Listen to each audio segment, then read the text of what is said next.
Debates over integrating devout Muslims into society are not unique to the United States. Effective today, it is illegal to wear a burqa in France or a niqab like this, a Muslim veil that reveals only the eyes. The new law drew protest and confusion on the streets of Paris.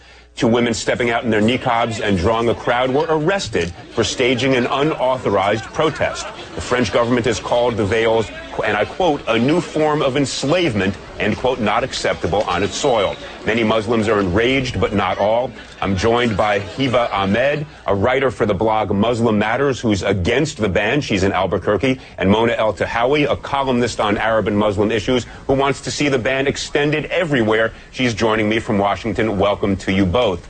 Let me begin, if I might, by quoting President Sarkozy of France in his justification for the law. It's kind of a remarkable statement. He says, and I quote, this is the President of France, "The burqa is not a religious symbol. It's a sign of enslavement, of debaseness. I want to say this solemnly. The burqa will not be welcome on the territory of the French Republic. We cannot accept in our country women imprisoned behind a mask, deprived of all social life, of their identity." So, Mona, let me start with you. You want to extend this ban across the world. Do you agree with President Sarkozy that merely because somebody wants to dress like this, they choose to dress like this, they shouldn't be permitted to do so?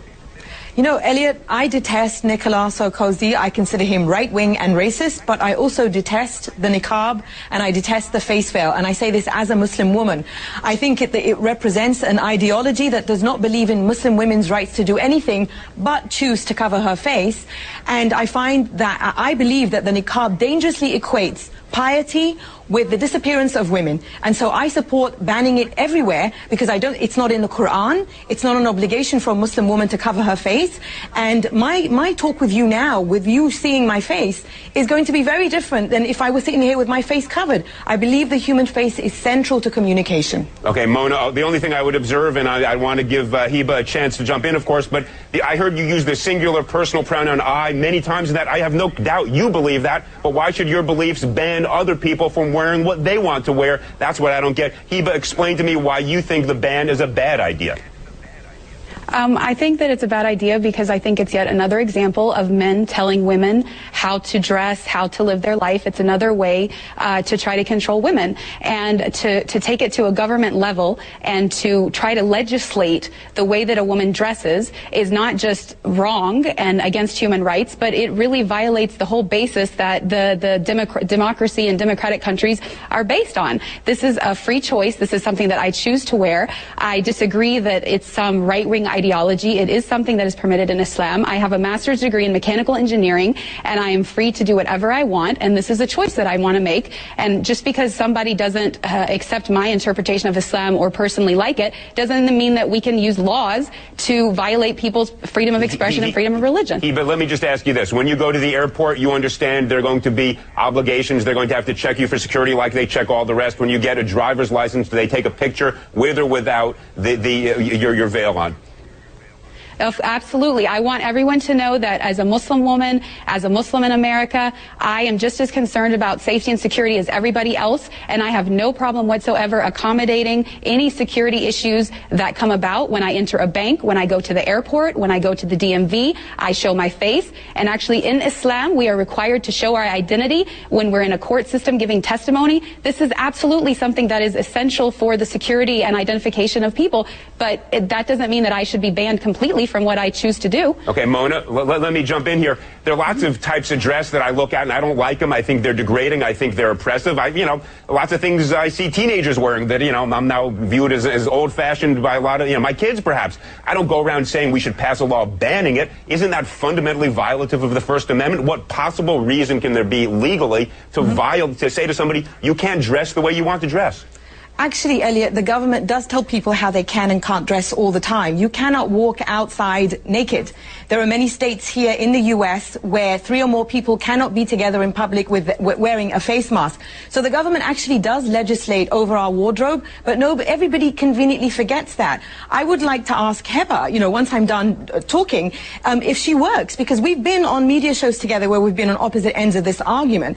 And I know from what she said before that once she started covering her face, she started stopped working. So my argument is, and this is not just about I understand what the point that you were making earlier, Elliot.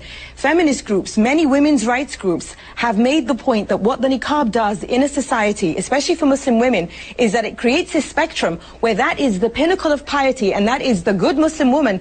And so of course it affects me. In France, where this ban is going in effect, Muslim women's rights groups there support it because they find that Muslim women who live in the French housing projects have been put under tremendous pressure by the Muslim right wing to give into the niqab. And when they speak out, they are told, it's basically they become these political pawns. Yeah, that's why I said I oppose Sarkozy, but I oppose this on women, because what choice do women have besides covering their face? This ideology doesn't recognize Muslim women's rights. Mona, I just have to push you on one thing here. There are certain prohibitions on the way people dress, or you mentioned nudity, that don't dress, that are in fact imposed upon us by law, but none of them that I'm aware of relates to a specific religion and says if you are a devout member of a religion, you cannot dress in a way that is you are obligated to practice your religion, your choice of faith. Can you think of any example like that? Because I can think of 1,000 other laws, if this were upheld, that suddenly we would limit all sorts of things that people do for their religious beliefs because we don't agree with it.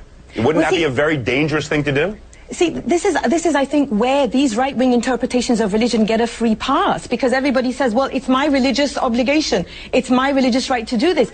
Let's look really at what we're talking about here. We're talking about the disappearance of women justified in the name of them becoming closer to God. So the closer you want to become to God, the less of you, the more you disappear. But Mona, I don't feel that I have disappeared at all. Well, one at a time. I disagree. Guys, one at a time. Habib, Hiba, excuse me, jump in. Tell us, has anybody forced you to do this? Is this something you're doing of your own free will?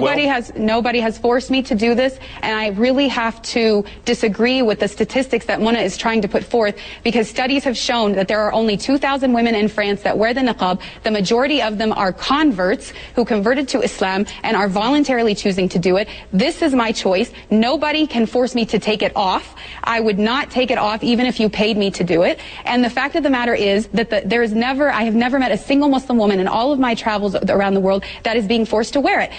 I understand Mona does not like it and does not want to wear it personally, but she keeps talking about her own feelings about it, and she wants to use the law to support it. If she wants a diversity in Islamic belief, then she has to accept my version just like she wants me to accept hers. Mona, let me ask you this question. Do you have any evidence to support your statement that women are forced to wear this? And let me ask you this. If women are being forced to do something they don't want to do, there is recourse other than banning this entire mode of dress that is chosen, as we just heard from Hiba, by people who do choose to wear it of their own free will.